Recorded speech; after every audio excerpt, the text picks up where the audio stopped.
Tur bro.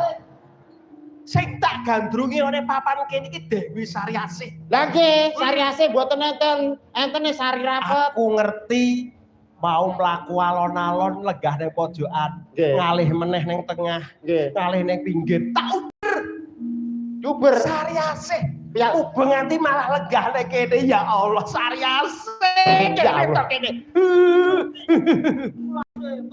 Delengke. Coba pun Kakang Ladenono. Ladenono. Kok lontrong ning kono no. Legah. Piye? Ladenono. Yen kowe gelem ngladenipun Kakang, apa muntah apa kang dadi pamundhutanmu tak kabulke Sariasih. Lah iya. Coba ton ora galuk kudune lintang lan rembulan ra. Nggih Gusti Gusti. Kula nyuwun bebono kali Apa? jenengan. Matura. Pejahe Gusti Patih niku. Sampeyan kok gak nyuwun kok. Ngelikne yo ngelikne mosok arep korban patih.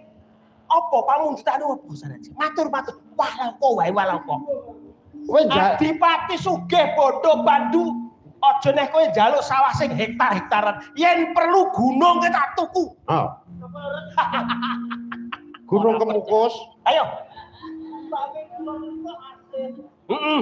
Kula niku badhe nyuwun bebono kali jenengan. Tak wenehi bebono 3. Sing sepisan kok. Kula nyuwun 3. Tuh. Ngono kuwi.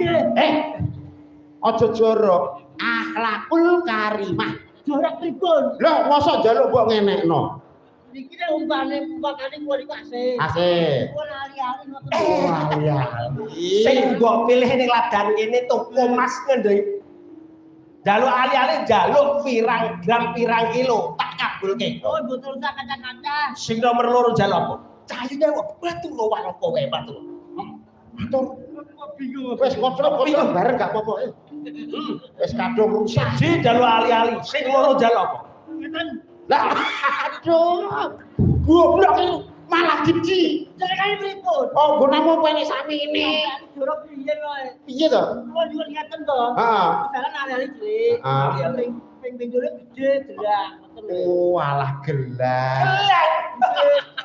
Aja neh mung gelang, aja mung saka emas, saka perak inten berian. Kowe njaluk saka kawat apa tak turuti.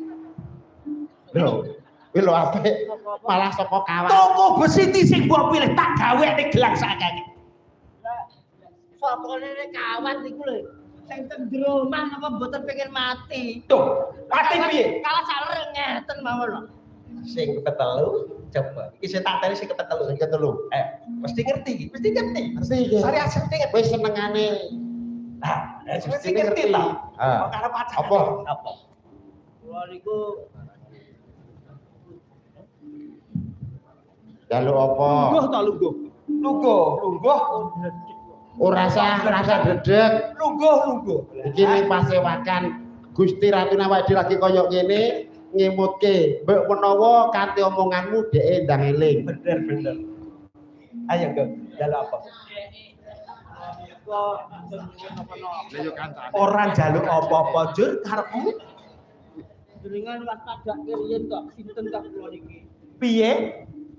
Sinten kok kula niki. Kowe kuwi. Iyalah. Kula niku mboten Keparat.